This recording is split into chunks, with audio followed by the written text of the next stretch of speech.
This is our new garden space. I'm just so happy with it and so proud of it, and we worked really hard on it. Well, I worked on the vision and my husband and some hired hands worked on the rest of it, but it's probably the biggest project we've taken on here since we've moved here, and it's just such a huge payoff. Like, this is such a cool vibe place to stay now. I'm gonna close this just because the wind blows it, but anyway, I'm gonna do a little tour. It's mid-June. Now we've got flowers coming up, we've got veggies starting to come up, and oops, it's all very exciting.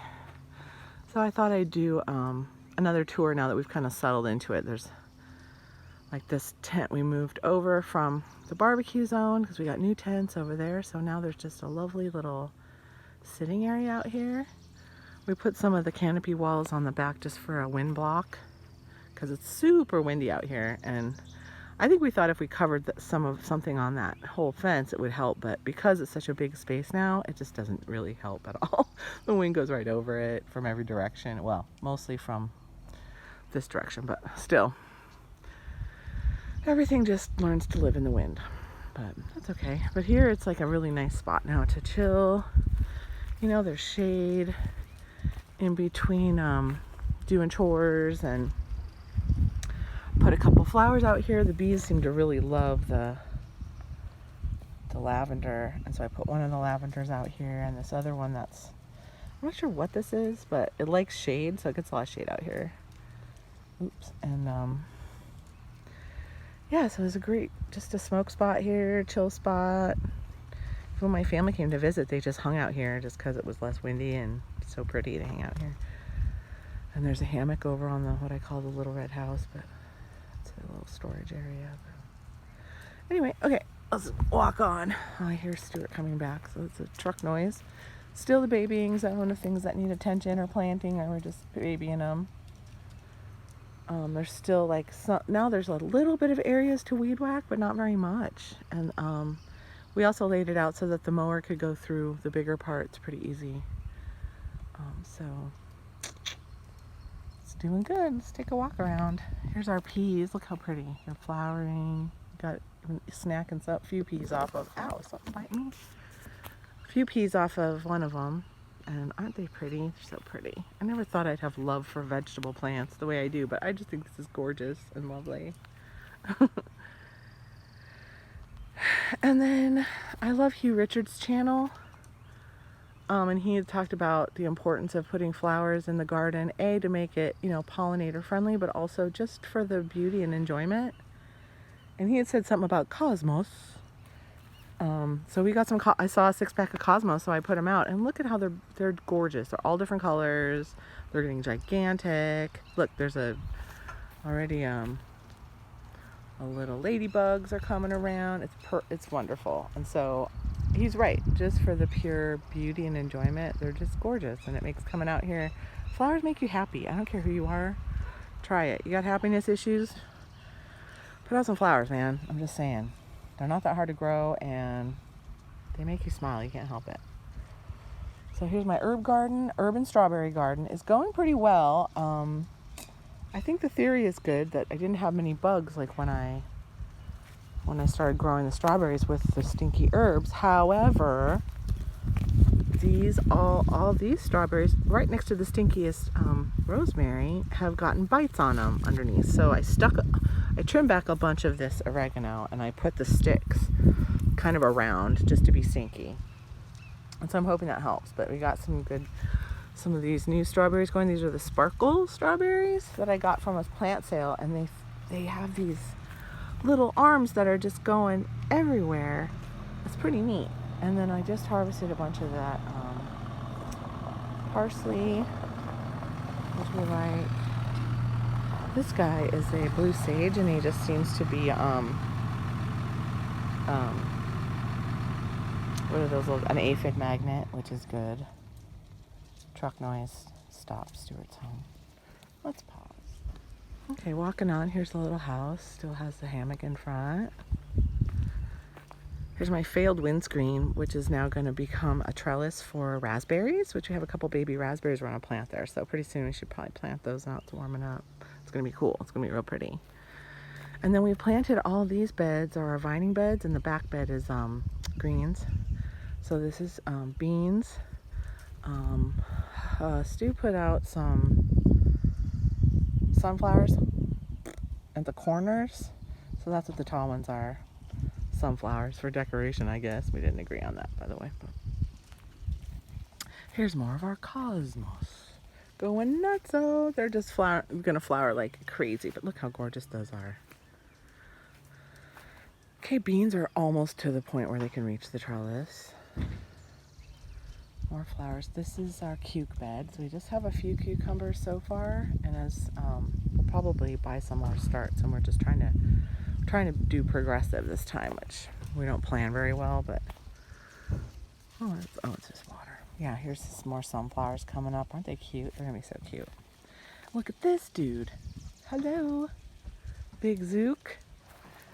There's a big zook plant. It's got flowers. It's got not veggies quite yet, but getting close. Probably do a little trimming just so the flowers are more visible. Look at this guy. Beautiful. Oh, it is lovely. Thank you, Hugh. He's such a cool gardener guy. I follow his channel. We love his channel. Oh, look, see, there's a flower. I need to trim that back so the bees can find it. And I put in some different, these are later ones. I accidentally put in some winter squash, those ones over here, which I thought were summer squash, but they're not. So my bad, but whatever. But all around these are squashes. Oh, those are yellow squash. Then these are supposed to be like yellow zucchinis. And they already have like little dudes on them.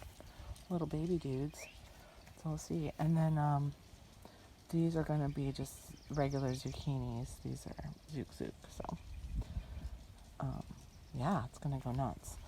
And our greens bed is, again, I didn't know I could get so emotionally attached to plants like this, especially edible plants, but every time I come out here, I just oogle this kale. I mean, look how pretty it is. Super healthy. Nothing's eating it, which is like amazing. Here's the Velita greens my friend gave me. These are traditional Greek green, similar to spinach that you only you cook. You don't eat it raw. So we haven't started harvesting, but I mean, look at them. They're just doing great. I guess in Greece they grow like a weed. So, and then giant lettuce, which is romaine, which I just harvested. So there's still a ton on here. Red leaf lettuce, which finally started getting bigger, and so I made some great between that and baby kales that I harvested the other day. I made a really good salad mix. I did harvest some of these new kales, which I've been gone for a couple weeks traveling, and they came back and they were ready to eat. So we got approximately 1 fuck ton of greens here, and then these babies are getting doing great. So yeah, these guys I planted after I had bok choy here, baby bok choy, which I have some pictures I might splice in or whatever. And then they bolted right away before we even harvested them, so we just harvested them all at once. And then I had these babies growing, so I just plugged them in, and that's how we're going to roll. Like, the lettuce usually dies first, so as the lettuce goes, maybe we can still find, it's June, so we'll be able to find starts for a while or start seeds, which we're not that great at planting. This is the first year that we've really tried to succession plant, but we're not doing like a super great job of it, detailed, whatever. So yeah, I love that this is so great to walk around. Like, you can just walk all the way around and it just feels, I don't know. The layout is nice, thanks to me. Thank you, good planning. My vision. You can walk all the way around. Everywhere you go, it's a beautiful view. Yeah. It's lovely. So that's original Salsa House, now known as Pepper House. This is Bride of Salsa House, which is all tomatoes and tomatillos. So Tomato House. Stu's been mostly working in here, whereas in the past, because of his work, I've been the one in here working stuff, but he's doing a great job and they're doing amazing. But it's time for me to come in here and do my pruning magic, get things a little more under control. But I mean, this is taller, so we're gonna get more tomatoes. They each have a little more space than they did in the old spots. So yeah, we have a butt ton of stuff, and it's really great. We did some planting of wildflowers. Oh, here's my mannequin. She was overlooking, they were doing some logging over here. It was really intrusive. This was our staging ground, and it was horrible. So our meek protest was having this chick look over the edge at them. Keep an eye on them. We had scaffolding up here before for picking berries, because these are all blackberries. In the fall we pick them. Anyway, she's still out here. Maybe I'll do a tour of my mannequins that are out in the yard so far, but we're going to do a lot of art with them. I've got a van full that I acquired last year, and anyway, so we have been trimming off our, these are some blackberries, but also roses. So we have these vining roses, Cecil Bruners, that grow like crazy. And then we've been picking the branches and trying to start them on this fence. So ultimately this whole fence we'd like to be just covered in flowers and berries. Then we Stu started some nasturtiums. So you just plant it along the outside of the, they're supposed to be an aphid magnet. So we thought we'd plant them around the outside of all the greenhouses.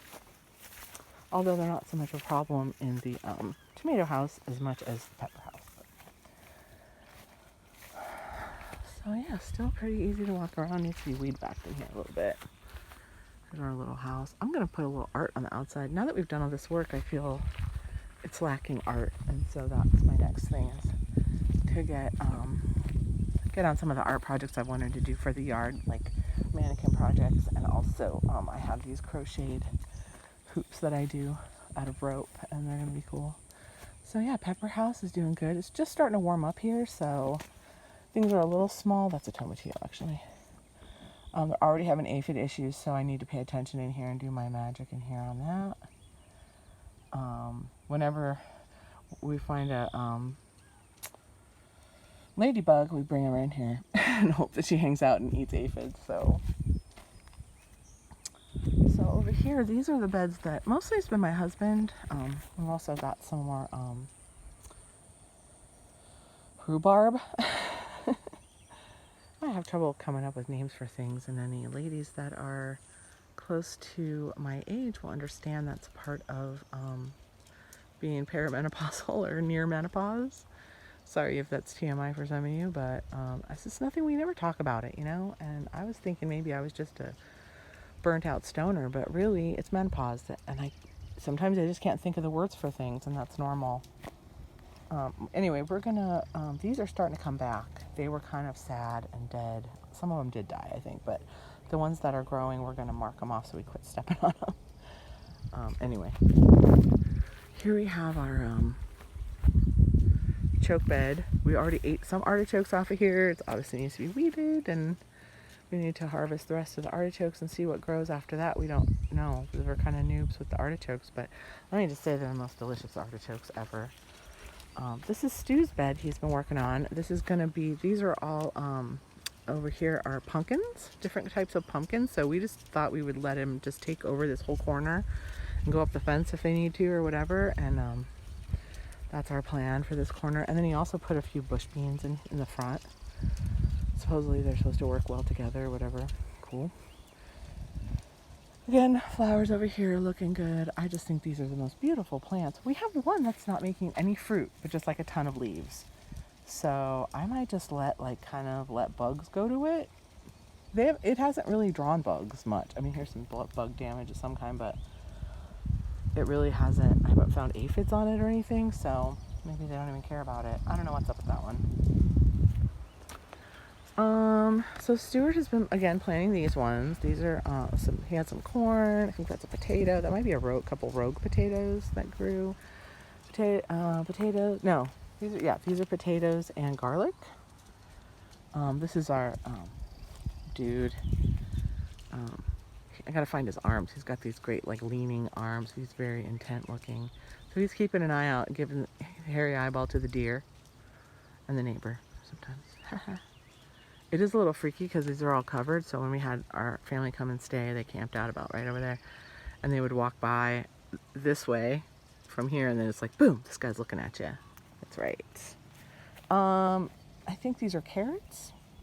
He put all the seeds, the whole bag of carrot seeds, which seems weird, but they're starting to come up a little bit. He's all about experimenting, you know. Sunflowers, and this might be sunflowers and garlic, I think. We just cut some of the garlic scapes for salad last night, and they're amazing, and I think this is going to be so pretty. And this is the front, you know, where we sit. So these are going to flower. All these are potatoes, and they're going to flower. We haven't really grown potatoes before, but they flower, and then once the flowers die, then the potatoes are ready, I guess. But meanwhile, it's going to be, they're just beautiful plants, I think, and they're just healthy and lovely. So yeah, this is a new space. Everything's growing, everything's looking good. We're loving it. We hang out right here. It's comfy. Boom. Dog's not allowed in, so the cats come in a lot. The dog's been good about not coming in too. He pees on everything. That's why we don't let him in, but because he's a dog. But the cats find it kind of an oasis, as do we. As do we. It just has a wonderful vibe in here. And, you know, life is good. What can I say? So part of having this YouTube channel, oops, I want to make you dizzy. I'm trying to get the sun on my face a little bit. Oh, there it is. Part of having this YouTube channel is kind of just learning how to see myself as I am right now at 51. You know, it's kind of a midlife thing, I guess. Not a crisis, just, you know, it sneaks up on you, and then you gotta figure out who you are, and like who you were is not who you are now, and what you wanted, you got everything you wanted, and now what do you do? Who are you now? You know? I don't know. A little esoteric, but I'm gonna throw this in just so I get used to seeing my big face, hearing my big voice. And, you know, I said when we moved here we wanted to be those leathery people that come out of the mountains, spend all their time in the garden, and we're becoming those people. I'm working on my belly tan. I'm not going to show you that part, but I don't give a shit. I'm out here, all 51-year-old boobs and belly, and living a really great life. What can I say?